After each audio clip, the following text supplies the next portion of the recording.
বাংলার সেরা সাহিত্য চ্যানেলে সকলকে স্বাগত জানাই। নমস্কার, আমি মিতা। আজ আমি আপনাদের শোনাব গজেন্দ্র কুমার মিত্রের লেখা গল্প মরণের পরেও। মৃত্যু পথযাত্রীকে কে আর কটু কথা বলতে চায়, তবু যে অমরেশের মুখ দিয়ে কথাগুলো বেরিয়ে গেল সে অনেক দুঃখেই। আজ 6 মাস শুয়ে আছে সুহাসিনী, কঠিন রোগ, কিন্তু তাতেও কি স্বভাবের এতটুকু পরিবর্তন হয়েছে? বিয়ের পর এই দীর্ঘ 8টা বছর অমরেশের কেটেছে যেন একটানা একটা দুঃস্বপ্নের মধ্য দিয়ে। একটু বেশি বয়সেই বিয়ে করেছিল অমরেশ। সে বয়সে রোমান্সের লোভে মানুষ ততটা বিয়ে করে না যতটা করে গৃহে শান্তি, শৃঙ্খলা এবং একটু সেবার লোভে। তবু ফুরসজ্জার রাত্রে নবরা বধূর সঙ্গে প্রথম পরিচয়, মন কিছু স্বপ্ন দেখেছিল বইকি, কিন্তু সে স্বপ্ন ভাঙতেও বেশি দেরি হয়নি। সামান্য দু একটা কথার পরই অপরিচয়ের অন্তরাল দূর হওয়া মাত্র সুহাসিনী জানতে চেয়েছিল যে বিবাহের আগে অমরেশ কি পরিমাণ প্রেম করে বেরিয়েছিল আর কতগুলো মেয়ের সঙ্গে। সেই সূত্রপাত, কিন্তু শেষ নয়। প্রশ্নটার উত্তর পেয়ে সুহাসিনী তৃপ্তি হয়নি, অর্থাৎ সংশয় যায়নি। অমরেশও ডাগর মেয়ে বিয়ে করেছিল, এ প্রশ্ন, এ সংশয় তার মনেও জাগতে পারে, সে কথাটা কিন্তু সুহাসিনী একবারও ভাবেনি, যেন তা অসম্ভব। সুহাসিনী সমস্ত সংশয়ের ঊর্ধ্বে, সিজারের পত্নীর মতো। অথচ তারপর থেকে একদিনও অমরেশকে সে শান্তি দেয়নি। ওদিকে চেয়েছিলে কেন? ওদের বাড়ির সেই ধিঙ্গি অসভ্য মেয়েটা বুঝি জানলাই ছিল? অতই বা ঠাকুরজির বাড়ি যাওয়া কেন? ওর ননদ বুড়িকে দেখে বুঝি আর আশ মেটে না? এতক্ষণ কোথায় ছিলে? অফিসে তো তোমাদের ছুটি হয় 5টায়, তুমি 9টা পর্যন্ত অফিসে ছিলে। কাকে বোকা বোঝাও বলো তো? আমি যেন কিছু বুঝি না। আজ আবার এত দেরি কেন? আজ তো অফিস নেই। বায়োস্কোপে গিয়েছিলে? তা তো যাবেই, আমাকে নিয়ে যেতেই তোমার সময় নষ্ট হয়। কি বললে? বন্ধুরা জোর করে ধরে নিয়ে গিয়েছিল? কে বন্ধু? সমস্যার নিশ্চয়ই। বেবিটা সঙ্গে ছিল তো? আর বলতে হবে না, সেই জন্যে এত দেরি। 8:30টায় শো ভাঙে, বাড়ি ফিরলে রাত 9:30। তারপর কতগুলি টাকা বেবির পেছনে খরচ হলো। বাজারে গিয়েছ সেই কখন? 1 ঘন্টা ধরে বাজার? না অমনি যাবার পথে আরতিদের বাড়ি চা খেয়ে যাওয়া হলো? ইত্যাদি সহস্র প্রশ্নের মধ্যে কয়েকটি তুলে দেওয়া হলো। বেশি বলার প্রয়োজন নেই, পাঠকদের অনেকেরই এসব প্রশ্নের সঙ্গে পরিচয় আছে। নিজের মনের মাধুরী মিশায়ে বাকিগুলি তৈরি করে নেবেন। তবে শুধু যদি প্রশ্ন হতো তো অত ভাববার ছিল না। ঝি 4 মাসের বেশি রাখবার উপায় নেই। যেমন করেই হোক তাকে তাড়াবে সুহাসিনী। তা কে জানে যুবতী, কে জানে পৌরা। ঘরের জানলা খোলা প্রায় বন্ধ করতে হয়েছিল। সুখের চেয়ে স্বাস্তি ভালো, এই ভেবে। আর প্রতিবাদ করা বৃথা। মান, অভিমান, কান্নাকাটি, উপবাস, এসব অস্ত্র সুহাসিনীর তুলে যেন জোগানো। সুতরাং সব আশাই অমরেশ বিসর্জন দিয়েছিল। অশান্তির ভয়ে তার মানসিক অবস্থা এমন হয়েছিল যে বাস করবার মতো একটা কুয়া পেলেও সে বেঁচে যেত।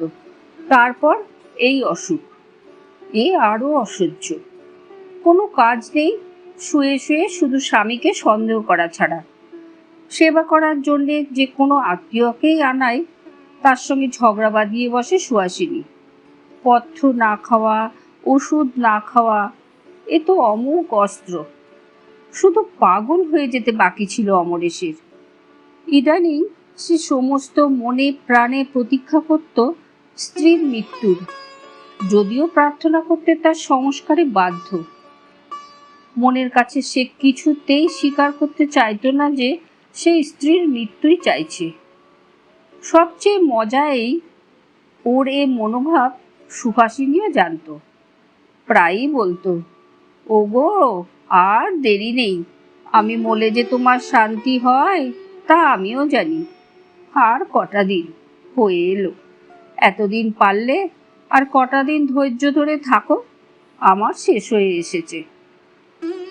আবার পরক্ষণেই হয়তো বলতো, আমার তো হয়ে এসেছে, যাই, তারপর যত খুশি মজা লুটো, তখন তার বলতে আসবো না এই কটা দিন আর সহ্য হচ্ছে না, এত তাড়া। সেদিনও কথাটা উঠেছিল এই প্রসঙ্গেই। কেউ নেই সেবা করার, অমরেশ্বর আর অফিস কামাই করা সম্ভব নয়। সে প্রস্তাব করেছিল একটা নার্স রাখার। সুহাসিনী যেন জ্বলে উঠেছিল একেবারে। হ্যাঁ, তার কম আর নেশা জমবে কেন? আমি এ ঘরে পড়ে পড়ে শুব, আর উনি পাশের ঘরে নার্সকে নিয়ে ফুর্তি করবেন। আর হয়তো বড় জোর মাসখানেক আছি, তাও তোমার সহ্য হচ্ছে না? তগদে তগদে না মারলে আর চলছে না বুঝি? উহ, কি পিশাচ তুমি! মরার উপর খাড়ার ঘা দিতে একটু মায়া হয় না? মরবার পর যা করবে তুমি তা তো বুঝতেই পারছি, শেষ কটা দিন একটু শান্তিতে থাকতে দাও। এতটা বলার পরিশ্রমেই তার শ্বাস আটকে আসছিল। কোনো মতে দম নিয়ে বলেছিল, তবে তাও বলে রাখছি, মনে করো না যে আমি মরে তোমাকে অব্যাহতি দেব। সারা জীবন জ্বালিয়েছ, মরে তার শোধ তুলব, আবার জন্মাবো, তোমার কাছে কাছেই জন্মাবো, ছায়ার মতো লেগে থাকবো সঙ্গে, যা খুশি তাই করবে, তা করতে দেব না কিছুতেই। কতখানি স্বার্থ ত্যাগের পর এতটা অকৃতজ্ঞতা পেলে কার মাথার ঠিক থাকে? অবশ্য সামলাতে পারেনি, বলে ফেলেছিল, হ্যাঁ হ্যাঁ, মরবার পর যদি জন্মাও তো মানুষ হয়ে আর জন্মাবে না, এটা ঠিক, কুকুর বেড়াল হয়েই জন্মাবে, কিংবা যে খল তুমি, সাপ হওয়াই বেশি সম্ভব। অদ্ভুত একটা দৃষ্টিতে ওর মুখের দিকে চেয়ে সুহাসিনী বলেছিল, বেশ তো, তাই না হয় জন্মাবো, কিন্তু তাতেই কি রেহাই পাবে ভেবেছ? দেখে নিও। কিন্তু এসব তো কথার কথা, মনে করে রাখবার কথাও নয়, কেউ মনেও রাখেনি। কথাটা বলার দিন অষ্টেকের মধ্যেই সুহাসিনীর মৃত্যু হয়েছিল। স্বস্তির নিঃশ্বাস, মুক্তির নিঃশ্বাস ফেলে বেঁচেছিল অমরেশ। বেঁচেছিল ঠিকই, তবু একটু দুঃখও হয়েছিল স্ত্রীর জন্য। বেচারি, ওই কি অশান্তি কম পেলে?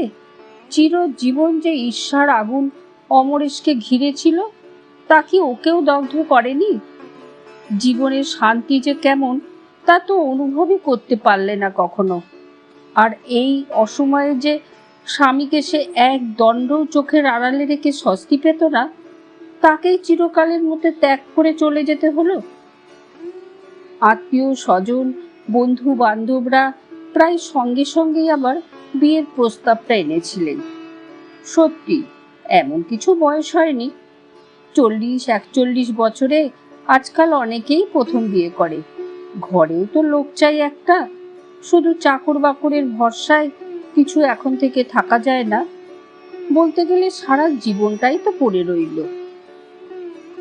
কিন্তু অমরেশ কারুর কোনো কথাই শোনেনি। বাবা, আবার অনেক কষ্টেই রেহাই পেয়েছে সে। মুক্তির আনন্দে সে যেন পাগল হয়ে উঠেছে।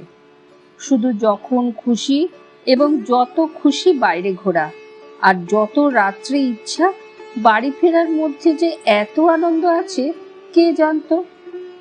একবারেই যথেষ্ট শিক্ষা হয়ে গেছে তার, আর দরকার নেই।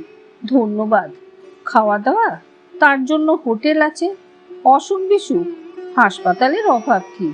না হয় পেভমেন্ট তো কেউ ঘোচায়নি। মরবার পরের কথা সে ভাবে না, যেখানে মরবে তারাই গন্ধ হওয়ার ভয়ে যেমন করে হোক লাশ সরাবার ব্যবস্থা করবে। তবে এ তো প্রথম আনন্দের উন্মত্ততা। এ কেউ বিশ্বাস করেনি, শুধু এইটি বুঝেছিল যে আরো কিছুদিন অপেক্ষা করতে হবে। বছর খানেক পরে পূজার সময় বেশি ছুটি নিয়ে রাজগিরে গেল অমরেশ। সেখানে ঠিক ওর পাশের বাংলোতে যিনি ভাড়া ছিলেন সেই শুভ্রাংশু বাবুর সঙ্গে হঠাৎ খুব ভাব জমে গেল। ওরা একসঙ্গে কুণ্ডে স্নান করতে যায়। অত ভোরে এবং অত রাত্রে আর কেউ যেতে চায় না। দুজনের রুচির সঙ্গে দুজনের মিল হওয়াতে ক্রমে অন্তরঙ্গতা বেড়ে গেল। শুভ্রাংশু বাবুর 24-25 বছরের অনুরাগ ভগ্নিটির সঙ্গে পরিচয় হতে যে বিলম্ব হলো না তা বলাই বাহুল্য। এবং সেই ভগ্নিটি, রুচিরা তার নাম, শিগগিরই আবিষ্কার করলো যে একটি বাচ্চা চাকরের ওপর অমরেশের গৃহস্থালির ভার। সে রান্না করে অখাদ্য, চা করে জলের মতো এবং কোনো কাজটাই ভালো করে করতে পারে না। ফলে প্রত্যেকই একটা দুটো ব্যঞ্জন ও বাংলো থেকে এ বাংলোতে এসে পৌঁছতে লাগলো। সকালে, দুপুরে, বিকেলে এবং সন্ধ্যায় চায়ের কাপ নিয়ে রুচিরা নিজেই আসতো। একদিন দুদিন ছাড়া ও বাংলোতেই আহারের নিমন্ত্রণ হতে লাগলো। এবং কয়েকদিন পর থেকেই অমরেশ দেখল যে ওর ঘরকন্যা ও শয্যার বিশৃঙ্খলা ঘুচে গেছে। কে যেন ওর অনুপস্থিতিতে এসে তার মায়া হস্ত বুলিয়ে সবকিছু সুন্দর করে গুছিয়ে রেখে যায়। ঋষিরা একেই বোধহয় মহামায়ার ফাঁদ বলেছেন। অমরেশের অত তিক্ত অভিজ্ঞতা সত্ত্বেও সে আবার রুচিরাকে নিয়ে গৃহস্থালি পাতবার কথাটা ভাবতে লাগলো। সুবিধাও হয়ে গেল খানিকটা। কথাটা ও পক্ষ থেকেই প্রথম উঠল। শুভ্রাংশু একদিন বলেই ফেলল কথাটা। এমন করে আর কতদিন চলবে অমরেশবাবু? আর একবার সংসার পাতুন, দেখুন। বলেন তো, আমরা আপনার পাল্টি ঘর। রুচিরাও কিছু খারাপ মেয়ে নয়, লেখাপড়াও কিছু জানে। গৃহস্থালির কাজ যেটা আপনার বেশি দরকার সেটার সার্টিফিকেট ওকে বোধহয় আপনিই দিতে পারবেন। অমরেশ আর না বলতে পারল না। বলল, সে আপনি ভেবে দেখুন। আগে আপনার ভগ্নির মত দিন। আমার মতো পৌরকে, অবশ্য একটা বাড়িও আছে কলকাতায়, মোটা মাইনের চাকরিও করি, তবুও আমাকে ওর পছন্দ হবে কি? বিলক্ষণ। ওই কি আর কচি খুকি? কথাটা রাত্রে কুণ্ড থেকে ফেরবার পথে হয়েছিল। অন্ধকার নির্জন রাস্তা তার মনে মোহ বিস্তার করেছিল রুচিরার চিন্তাকে ঘিরে। অমরেশ লঘু মনেই বাসায় ফিরল। ঘরে ফিরে দেখলে শয্যাটি পরিপাটি সাজানো। কাপড় জামা গুছিয়ে কিছু বাক্সই, কিছু আলনায় তোলা হয়েছে। আলোটি পরিষ্কার ঝকঝক করছে। তৃপ্তি ও কৃতজ্ঞতায় মন ভরে গেল। তিক্ত অভিজ্ঞতার আশঙ্কা চলে গেল বহু দূরে। রাত্রে খাওয়ার আগে ও বাড়ি থেকে মাংস এবং মিষ্টান্ন এসে পৌঁছতে আরো ভালো লাগলো। এমনি জীবনসঙ্গিনী তো মানুষের কাম্য। অমরেশ তো তাই চেয়েছিল। খেতে বসে সবে একগাল মাত্র রুটি মাংসের ঝোলে ডুবিয়ে মুখে পুড়েছে অমরেশ। তার স্বাদ ও গন্ধ সমস্ত অনুভূতিকে অধিকতর লালায়িত করে তুলেছে মাত্র। এমন সময়ে অকস্মাৎ একটা প্রকাণ্ড বন বিড়াল ওপাশের জানলা দিয়ে লাফিয়ে পড়ল একেবারে মাংসর বাটিটার উপর। বাটিটা উল্টে মাংসও যেমন পড়ে গেল, আবার লাফিয়ে ফেরবার পথে মিষ্টান্নের প্লেটটাও ভেঙে খান খান হয়ে গেল ওর পায়ের আঘাতে। হই হই করে উঠল ওর চাকর রাজু, অমরেশ নিজেও। কিন্তু ততক্ষণে অনিষ্ট যা হওয়ার তা হয়েই গেছে। চোখের নিমেষে যেন ঘটে গেল ঘটনাটা। রুচিরা আর তার বৌদিও ছুটে এলো বাড়ি থেকে।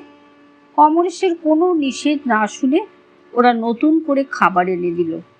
ব্যাপারটা তখনকার মতো মিটেই গেল। রাজু বলল, বাপ রে, বিড়ালটা যেন বাঘের মতো, দেখেছেন বাবু? দেখলে ভয় করে। রুচিরা বললে, আজ কদিনই দেখছি আমাদের বাড়ির আনাচে কানাচে ঘুরছে। অবশ্য আমাদের অনেক লোক থাকে বলে ঘরে ঢুকতে সাহস পাইনি। কি সাহস দেখেছেন, পাত থেকে খেতে চায়। বিড়ালের এমন সাহস তো কখনো দেখিনি। রাত্রে শুয়ে কথাটা ভাবতে ভাবতেই অমরেশ ঘুমিয়ে পড়েছে। হঠাৎ কি একটা শব্দে ওর ঘুম ভেঙে গেল। কৃষ্ণপক্ষের শেষ রাত্রির জ্যোৎস্না ঘরে এসে পড়েছে। তার অস্পষ্ট আলোতেই অমরেশ দেখল সেই বিড়ালটা ওরই বিছানায় এসে বসেছে এবং ওর দিকে চেয়ে গলায় অদ্ভুত একটা শব্দ করে গর্জন করছে। ঝগড়া করার সময় যেমন শব্দ বার হয় ওদের গলায়, তেমনি। দৃশ্যটা এমন অচিন্তিতপূর্ব, এমন অবাস্তব যে দেখা মাত্র ভয়ে চিৎকার করে উঠল অমরেশ। সেই চিৎকারেই বোধহয় ভয় পেয়ে বিড়ালটা পালালো। রাজু ঘুম ভেঙে লাফিয়ে উঠল, কি কি বাবু, কি হয়েছে? কিন্তু সে উত্তর অমরেশকে আর দিতে হলো না। তার আগেই পাশের বাড়িতে নারীকণ্ঠের একটা আর্ত চিৎকার। এরা ছুটে গিয়ে শুনলে সেই বিড়ালটাই ঘুমের মধ্যে রুচিরাকে আঁচড়ে দিয়ে গেছে। কোন এক মৃত্যু পথযাত্রিনীর অদ্ভুত অন্তিম দৃষ্টি ভেসে উঠল অমরেশের মানসপটে। কপাল ঘামে ভরে গেল। হাত দিয়ে সে ঘাম মুছতে গিয়ে দেখল হাত কাঁপছে থরথর করে। অমরেশ আর একদিনও রাজগিরে রইল না। শুভ্রাংশুকে জানালো জরুরি কাজ পড়েছে, একটা টেলিগ্রাম এসেছে, ওকে যেতেই হবে, এই সকাল 11টার গাড়িতেই। শুভ্রাংশু ব্যাকুল হয়ে বললে, কিন্তু এমন অকস্মাৎ, এমন ভাবে? অনেক কথা রয়ে গেল যে অমরেশবাবু, এধারের গিয়েই চিঠি দেব আপনাকে। বিচলিত হবেন না, আবার হয়তো ঘুরে আসতে পারি। কিন্তু আজ আমার মন বড় বিক্ষিপ্ত, আজ আর কিছু বলতে পারছি না, মাফ করবেন। শুভ্রাংশু আর কিছু বলল না, শুধু তার স্ত্রী বললে, আচ্ছা, টেলিগ্রাম এলো কখন? ভদ্রলোক বিড়ালের ভয়ে পালাচ্ছেন নাকি? রুচিরা রাগ করে বৌদিকে বলল, বৌদি যেন কি, আমরা কি সবাই পথের দিকে চেয়ে বসে আছি যে কখনকার টেলিগ্রাম আসছে, খবর রাখবো? বৌদি মুখ টিপে হেসে বললেন, তা বটে ভাই, আমারই অন্যায় হয়েছে।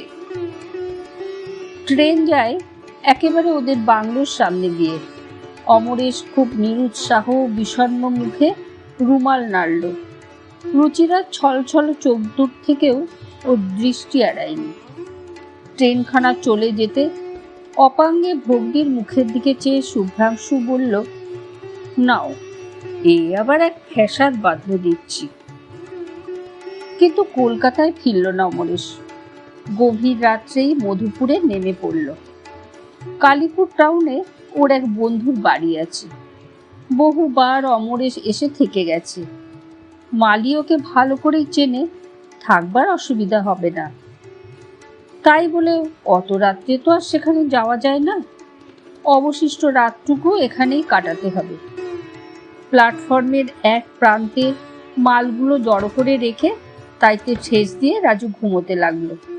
অমরেশের চোখে কিন্তু ঘুম এলো না। সে সেই নিস্তব্ধ প্ল্যাটফর্মে পায়চারি করতে লাগলো। কত ট্রেন এলো, কত ট্রেন গেল। যখন ট্রেন আসে, যাত্রীদের গোলমাল, কুলিদের বিবাদ, ভেন্ডারদের উচ্চকণ্ঠ, সবটা মিলে যে কোলাহল হয়, স্টেশনে যে প্রাণ লক্ষণ জাগে, তাতে খানিকটা অন্যমনস্ক হয় অমরেশ। আবার স্টেশনের আলো স্তিমিত হয়ে আসে একসময়, কোলাহল যায় স্তব্ধ হয়ে, ওর মনও ফিরে আসে নিজের দুর্ভাগ্যে। কথাটা ভাবছে অমরেশ, সারা দিন ধরেই ভাবছে। এ কি হলো ওর? শুধু কি ওর ভাগ্যেই যত অনটন ঘটে? 8 বৎসরের বিবাহিত জীবনে একদিনের জন্য শান্তি দেয়নি সুহাসিনী, মরবার পরও নিষ্কৃতি দেবে না। এ কি বিদ্বেষ তার, কি অসম্ভব ঈর্ষা! কিন্তু পূর্ব দিগন্তে উষার স্বর্ণাভাস জাগার সঙ্গে সঙ্গেই যেন মনের মধ্যে আশ্বাস পায় একটা। চিন্তাটা সেই শেষ রাত্রিতে প্রথম মাথায় এসেছিল, আর ওকে ত্যাগ করেনি। এতক্ষণ ধরে যা কিছু ভেবেছে চিন্তাটাকে মনে মনে মেনে নিয়েই ভেবেছে, কিন্তু এখন এই প্রত্যুষে একটা সংশয় ক্রমে দেখা দিল। সবটাই কাকতালীয় নয় তো? ওটা হয়তো সাধারণ বেড়াল, একটা বুনো বেড়াল। অমরেশের উত্তপ্ত কল্পনাই তাকে সুহাসিনী স্মৃতির সঙ্গে জড়িত করেছে। না, কাজটা অন্যায় হয়ে গেছে। সামান্য একটা বুনো বিড়ালের ভয়ে চলে এলো সে, এই আধুনিক যুগের সভ্য মানুষ। পায়চারি থামিয়ে জোর করে যেন নিজের মনে বল আনে অমরেশ। রাজুকে ডাকে, এই রাজু, ওঠ, দেখ দেখি একটা এক্কা কিংবা রিক্সা, চল এবার বাড়ি যাই। কালীপুর টাউনে যখন পৌঁছলো তখন বেশ ফর্সা হয়ে গেছে। মালি ওকে দেখে খুশি হয়েই সেলাম করলে, ফটক খুলে তাড়াতাড়ি মালটালগুলো নামিয়ে নিলে। বাবু, সেই ঘরে থাকবেন তো? পূব দিকের ঘরটায়? ওইটা তো আপনার ভারী পছন্দ। হ্যাঁ বাপু, ওই ঘরটাই আমায় খুলে দাও। বাগানে শিউলি ফুল ফুটে আছে অজস্র, তার সঙ্গে এখনো জড়িয়ে আছে অসংখ্য রজনীগন্ধার সুবাসের স্মৃতি। হিমেল ঘোড়াই হাওয়ার সঙ্গে সেই মিষ্টি গন্ধ মিশে রাত্রি জাগরণ ক্লান্ত চিন্তাক্লিষ্ট অমরেশের সর্বাঙ্গ জুড়িয়ে গেল। আপনার মনে বলে উঠল। মালি কোমর থেকে চাবির গোছাটা হাতে করে এগিয়ে যায় দৌড় খুলতে। পিছনেই অমরেশ, তার পিছনে বিছানা ও সুটকেস নিয়ে রাজু। ঘরটা বন্ধ আছে, দৌড় জানলা সব বন্ধ। বোধহয় দীর্ঘকাল ধরেই বন্ধ রয়েছে এমনি। দৌড় জানলা খুলে দেবার পর খানিকটা বাইরের বাতাস ঢোকবার আগে আর ওর মধ্যে যাওয়া যাবে না, মনে মনে ভাবে অমরেশ। কিন্তু হঠাৎ ওর চমক ভেঙে যায় মালির আতঙ্ক কণ্টকিত অস্ফুট আত্মরাতে। তীক্ষ্ণ কণ্ঠে সে প্রশ্ন করে, কি হলো সিও ভরসা? সঙ্গে সঙ্গে এগিয়ে আসে খানিকটা। ও কি! ওরও গলা থেকে একটা আর্তস্বর বেরোয়। ঘরের মধ্যে প্রকাণ্ড কালো কুকুর, ঈষৎ শীর্ণ, হয়তো জিভ বার করে হাঁপাচ্ছে এবং কেমন এক জ্বলন্ত দৃষ্টি মেলে ওদের দিকে চেয়ে আছে। খানিকটা চেয়ে থাকার পর ওদের পাশ কাটিয়ে দৌড়ে বেরিয়ে গেল কুকুরটা। মালির চোখ দুটো বিস্ফারিত, ভয়ে হাত পা কাঁপছে। কোথা থেকে এলো বাবু কুকুরটা? দৌড় জানলা সব বন্ধ। অমরেশের বুকের মধ্যেটা হিম হয়ে এসেছিল, কিন্তু তবু সে কণ্ঠস্বরে জোর দিয়ে বলল, ওই যে নর্দমা। খোলা নর্দমা একটা আছে ঠিকই, তবে তার মধ্যে দিয়ে অত বড় কুকুর আসা কি সম্ভব? মালি সংশয় প্রকাশ করে। কবে খুলেছিলে ঘরটা শেষ? সেই সময় হয়তো ঢুকে বসেছিল। খুলেছিলেন? সে তো মাসখানেক আগে। তবে হ্যাঁ, পরশু দুখানা কাগজের দরকার হয়েছিল, তাই একবার খুলেছিলেন। ওই যে তাকের ওপর পুরনো খবরের কাগজগুলো আছে, সেই আপনি যখন ছিলেন সেই সময় থেকে কাগজগুলো পড়ে আছে ওখানে। কিন্তু সে তো 1 মিনিট বাবু। সেই সময়ে কখন ঢুকে পড়েছ হয়তো, আর বেরোতে পারেনি। কিংবা নর্দমা দিয়েই ঢুকেছে, ঢুকে ওরা একরকম করে বেরোতে পারে না আর, বিজ্ঞভাবে বলে রাজু। দুপুরে ক্লান্ত চোখ বুজে আসে, তবু ভালো করে ঘুম হয় না। রুচিরার ছলছল দুটি চোখের স্মৃতি, তার সঙ্গে আলো আধারিতে একটা বন বিড়ালের প্রকাণ্ড রুষ্ট মুখ, সুভাষিনীর ঈর্ষাকুটির ভ্রুভঙ্গি, সবটা যেন স্বপ্নের মধ্যেও তালগোল পাকায়। অবশেষে বিকেলবেলা বাগানে বসে চা খেতে খেতে মন স্থির করে ফেলে অমরেশ। ভাগ্যের সঙ্গে লড়াই করে দেখবে সে তো কোনো পাপ করেনি কোনোদিন, তবে এ শাস্তি কেন তার? কেন সহ্য করবে সে পীড়ন? বিনা দোষে চরম কোনো দণ্ড নিশ্চয়ই বিধাতা তাকে দিলেন না। সে তখনই বসে শুভ্রাংশুকে একটা চিঠি লিখে, যদি কোনো আপত্তি না থাকে এবং রুচিরার মত হয়তো এ বিবাহ সে সৌভাগ্য বলেই মনে করবে। আগামী অগ্রহায়ণেই তাহলে হতে পারবে শুভ কাজ। এখন এই কার্তিক মাসের কটা দিন অমরেশ মধুপুরে থাকবে। কলকাতার ঠিকানাটাও লিখে দিল সে।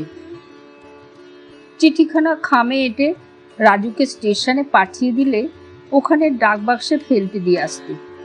তারপর নিশ্চিন্ত হয়ে একখানা বিলিতি নভেলে মন দিলে।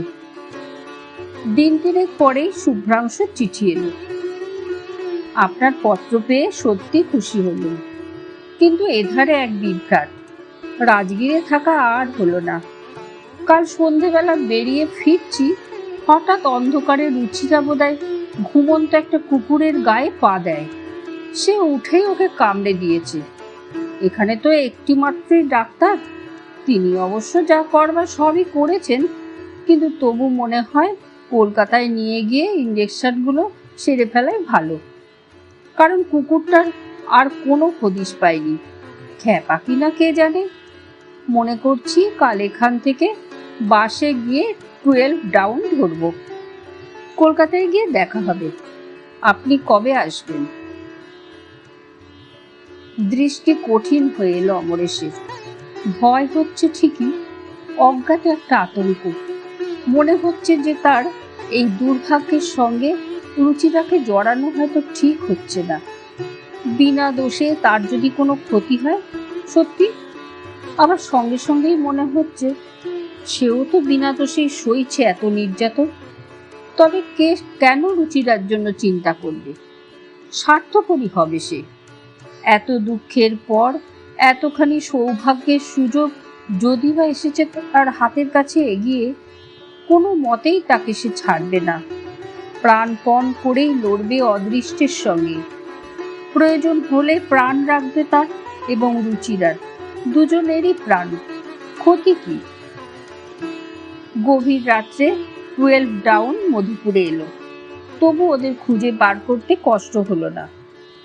কোনো অজ্ঞাত কারণে রুচির ঘুম ভেঙে গিয়েছিল এখানে এসে। মুখ বাড়িয়ে সে অন্ধকার মধুপুর শহরের দিকে চেয়েছিল। অমরেশ আসাতে বাকি সকলেও জেগে উঠল। বৌদি হেসে বললেন, এত রাত্রে স্টেশনে এসেছেন ঠাকুরজিকে দেখতে? একেই বলে টান। অপ্রতিভ হয়ে অমরেশ কতগুলো জবাবদিহি করতে গেল, ফলে আরো অপ্রস্তুত হতে হলো। রুচিরাও হয়ে উঠল লাল। তবে সকলেই যে খুশি হলো তাতে সন্দেহ নেই। শুভ্রাংশু বলল, উঠে পড়ুন না, একসঙ্গেই যাওয়া যাক। না না, মালপত্র রয়েছে, তাছাড়া বাচ্চা চাকর ভয় পাবে। গাড়ি চলে গেল। ছাড়ার আগে ওর ভেতরেই এক ফাঁকে রুচিরা হাত বাড়িয়ে দিয়েছিল। অমরের সেই দুর্লভ হাতখানি নিজের হাতের মধ্যে ধরে চাপ দিয়েছে একটু। মনটা ভারী খুশি আছে। শীষ দিতে দিতে ফিরল অমরেশ। রিক্সা থেকে নেমে মালিকে ডাকতেই সে দৌড় খুলে দিল। রাজুকে ডেকে দিল সেই। বালতিতে জল রাখা ছিল। বেশ করে হাত পা ধুয়ে মুখে ঘাড়ে জল দিয়ে ঘরে এসে ঢুকলো অমরেশ। রাজু আবার ঘুমিয়ে পড়েছে। হ্যারিকেন জ্বলছে মিটমিট করে, খুব কমানো, তাতে আলোর একটা আভাস মাত্র পাওয়া যায়। রাজুর জন্যই এই আলোটা সারা রাত জ্বলে। ওরও কেমন একটা ভয় হয়েছে। একেবারে অন্ধকারের মেঝেতে শুতে ভরসা করে না। মাথা মুখ তোয়ালেতে মুছতে মুছতে বিছানায় এসে বসলো অমরেশ। আর মাত্র ঘন্টা 2 রাত আছে। এখন শুলে ঘুম আসতে আসতেই ভোর হয়ে যাবে। শোবে না বই পড়বে? মনটা বহুদিন পরে বড় প্রফুল্ল। খুশির একটা জোয়ার এসেছে মনে। সেজন্য ঘুমের ইচ্ছা খুব নেই। রাত্রি জাগরণের কোনো অবসাদও টের পাচ্ছে না। কথাটা ভাবতে ভাবতেই চোখটা পড়েছে ওর মাথার বালিশের দিকে। আবছায়া আলো। তবু মনে হচ্ছে বালিশের খাঁজের ছায়াটা যেন একটু বেশি গাঢ় না? মুহূর্ত মধ্যে সমস্ত চৈতন্য তীক্ষ্ণ, সজাগ হয়ে উঠল ওর। চমকে উঠল না, চেঁচামেচি করল না, নিঃশব্দে ভালো করে তাকিয়ে দেখল। তারপর আলোটা বাড়িয়ে লণ্ঠনটা এনে ধরল। হ্যাঁ, ওই তো বালিশের খাঁজে ছায়ার সঙ্গে মিলিয়ে রয়েছে কালো রঙের সরু লিকলিক একটি সাপ। অসহ্য ক্রোধে অমরেশ যেন দিক বিদিক জ্ঞান শূন্য হয়ে উঠল নিমেষের মধ্যে। সে ক্রোধ আর অদৃষ্টের ওপর, সে ক্রোধ সুহাসিনীর ওপর। এদিক ওদিক চাইতেই নজরে পড়ল মোটা একটা বাঁশের লাঠি কোণে ঠেসানো রয়েছে। সে আস্তে আস্তে গিয়ে সেই লাঠিটা তুলে নিল। সাপটাও ততক্ষণে সজাগ হয়ে উঠেছে। লাঠি নিয়ে অমরেশ কাছে আসতেই বিছানা থেকে সরাত করে লাফিয়ে নিচে পড়েছে সে। নিচেই বেচারি রাজু শুয়ে আছে, কিন্তু অমরেশ কার্যক্ষেত্রে যথেষ্ট ক্ষিপ্র হতে পারে এখনো। সে যেন বিদ্যুৎ বেগে লাঠিটা বসিয়ে দিল সাপের মাথায়। ছোট সরু সাপ, লাঠিটাও বেশ মোটা। সাপের মাথাটা থেতলে চ্যাপ্টা হয়ে গেছে, মৃত্যু যন্ত্রণায় ছটফট করছে সে। সমস্ত দেহটা অসহায়ভাবে বেঁকে চুরে উঠছে বারবার। রাজু লাঠির শব্দে জেগে উঠে এই দৃশ্য দেখে চিৎকার করে উঠেছে। মালি এসেছে ছুটে, কিন্তু অমরেশের কোনো দিকে ভ্রুক্ষেপ নেই। সে কেমন যেন স্তম্ভিত হয়ে দাঁড়িয়ে সেই সাপটার মৃত্যু যন্ত্রণা দেখছে, চোখ ফেরাতে পারছে না। এমন একটি অমোঘ আকর্ষণে ও দৃষ্টি তাতে নিবদ্ধ। আনন্দ হয়েছে ওর, নিশ্চিন্ত হয়েছে, তা অমরেশও জানে না।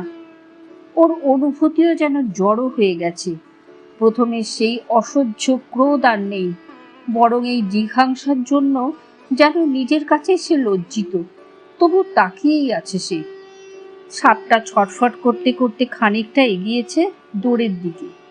রাজু আরেক ঘা মারতে যাচ্ছিল, অমরেশ ইঙ্গিতে নিষেধ করল। মুখ হাত ধুয়ে যখন প্রথম ঘরের ভেতর পা দেয় অমরেশ, তার তখনকার সেই পায়ের সজল ছাপটা এখনো শুকোয়নি। একটু বেশি জলই ছিল বোধহয় পায়ে। পরিপূর্ণ ছাপটা যথেষ্ট জল নিয়ে স্পষ্ট হয়ে আছে মেঝের উপর। মরণাহত সাপটা তার পিষ্ট দলিত মুখটাকে কোনো মতে যেন বহন করে এনে সেই জলের ছাপের উপর এসে স্থির হয়ে গেল। এইবার বোধহয় মারাই গেল সে। হয়তো মৃত্যু যন্ত্রণার অসহ্য তৃষ্ণায় তাকে টেনে এনেছিল এই সামান্য জলরেখার দিকে। হয়তো সবটাই আকস্মিক যোগাযোগ মাত্র, কিন্তু অমরেশের যেন মনে হলো অন্তিম মুহূর্তে সরীসৃপটা তার পদচিহ্নে পৌঁছে সমস্ত অপরাধের জন্য চরম ক্ষমা প্রার্থনা করে গেল। কে জানে কেন আজ সে সুহাসিনীর জন্য দুঃখ বোধ করল। বেচারি, সে নিজেও তো কখনো শান্তি পায়নি। সবার অলক্ষ্যে চোখের কোণ দুটো মুছে অমরেশ আবার বিছানাতে গিয়েই বসল। বসবেন না বাবু, ভালো করে দেখে নি আগে আর কোথাও কিছু আছে কিনা। এই হিমে যখন সাপ বেরিয়েছে। না, আর ভয় নেই, অমরেশ বেশ জোর দিয়েই বলে। এ জোর সে কোথায় পায় কে জানে। ধন্যবাদ। গল্পটি যদি আপনাদের ভালো লেগে থাকে লাইক করুন, কমেন্ট করুন, শেয়ার করুন, সাবস্ক্রাইব করুন আর ডান দিকের বেল আইকনটি প্রেস করুন।